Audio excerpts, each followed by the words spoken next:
আপনার চোখে যে নিচে নেমে গেছে তাকে আর আপনি উপরে তুলতে যাবেন না।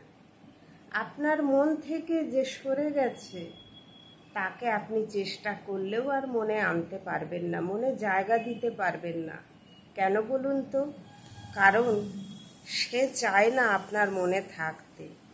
সে চায় না আপনার মনের একটা ছোট্ট কোণে জায়গা করে নিতে। যে চায় সে অবশ্যই থাকে, কিন্তু কারোর আপনি অনেক করেছেন, অনেক অনেক অনেকটাই করেছেন।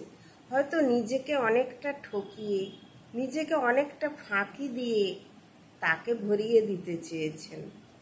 সে যেই হোক, সে আপনার আত্মীয়, সে আপনার বন্ধু, সে আপনার সখা, সে আপনার সুহৃদ, সে আপনার আত্মার আত্মীয়। আপনি তাকে মন প্রাণ দিয়ে ভালোবাসতে চেয়েছেন, আপনি তার জন্য অনেক কিছু করেছেন এবং করতে চেয়েছেন, কিন্তু সে এইটুকুর মূল্য সে দেয়নি।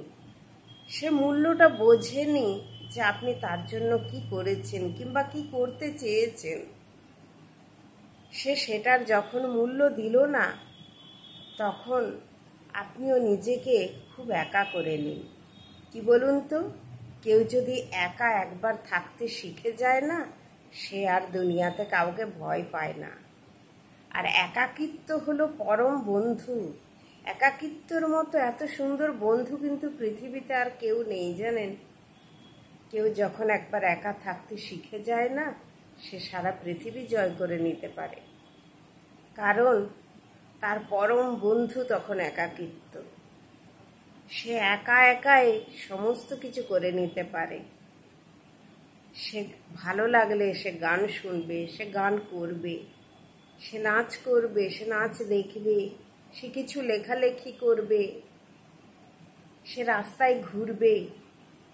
মনটা খারাপ হলে একটু মন্দিরে চলে যান, মন্দিরে গিয়ে একটা ধূপ দেখান ঠাকুরকে, ধূপ দেখিয়ে ঠাকুরের কাছে কিছুক্ষণ বসুন, মন প্রাণ খুলে ভগবানের সাথে কথা বলুন। আপনার মন একদম হালকা হয়ে যাবে। সেই মানুষগুলোকে আর মনের আশেপাশেও ঠাঁই দেবেন না, যারা আপনার মনে দুঃখ দিয়েছে, কষ্ট দিয়েছে এবং ইচ্ছে করে দিয়েছে, একদম ইচ্ছাকৃতভাবে কষ্ট দিয়েছে। আপনি কষ্ট নেবেন না, আপনি দুঃখ নেবেন না।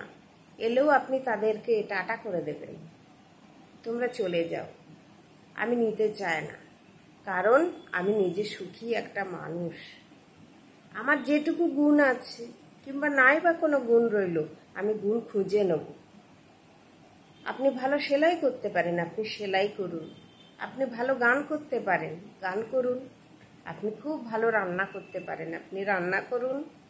আপনি ভালোবাসার কাউকে রেঁধে খাওয়ান, সে খুশি হবে, আপনারও মনটাও ভালো হয়ে যাবে।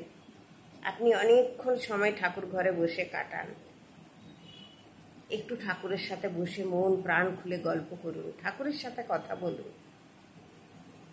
আপনার মন খুব সুন্দর হয়ে যাবে, খুব ভালো হয়ে যাবে। কেন বলুন তো? আপনি কোনো মানুষের সাথে যদি কোনো একটা দুঃখের কথা বলেন, এক কথা সে প্রথমে শুনতে চাইবে না, সে ব্যস্ততা দেখিয়ে কেটে পড়বে। কিংবা সে আপনার ওই দুঃখের কথা শুনে বলে না, কাটা ঘায়ে নুনের ছিটে, আরও বেশি করে নুনের ছিটে দিয়ে আপনাকে আরও দুঃখিত করে দেবে।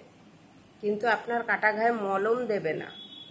কিন্তু আপনি যদি ঠাকুর ঘরে বসে ভগবানের কাছে আপনার দুঃখের কথা বলেন, কষ্টের কথা বলেন, ঠাকুরের সাথে সমস্ত দুঃখ কষ্ট ভাগ করে নেন, আপনার অনেক কষ্ট কমে যাবে, অনেক দুঃখ কমে যাবে।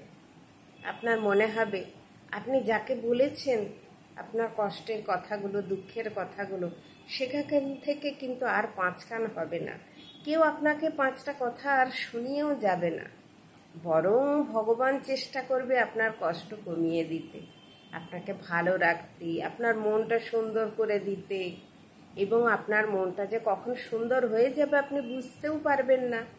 আর সেটা যে অলক্ষ্যে থেকে কে করে দিল, সেটা যখন আপনি বুঝতে পারবেন, তখন আপনার মন খুব সুন্দর হয়ে যাবে। আপনি বুঝতেই পারবেন যে আপনার মনটা কেন ভালো হয়ে গেল।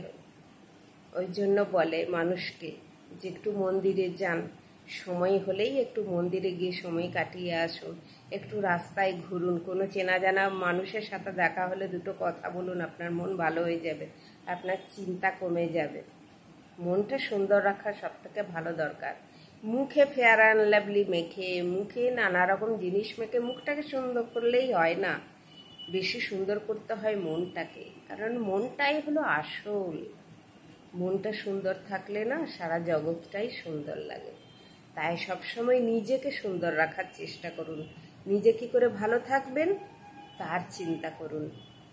যাদের জন্য চিন্তা করতেন তারা ভালো আছে ভেবে আপনি আর তাদের কথা চিন্তা করবেন না। আপনি কি করে ভালো থাকবেন আর আপনি আপনার আশেপাশের মানুষদের কি করে ভালো রাখবেন সেই চেষ্টা করবেন। সব সময় নিজের যত্ন নিন, নিজেকে ভালো রাখুন। খুব ভালো থাকুন, খুব সুন্দর থাকুন, ঈশ্বরের শরণে থাকুন।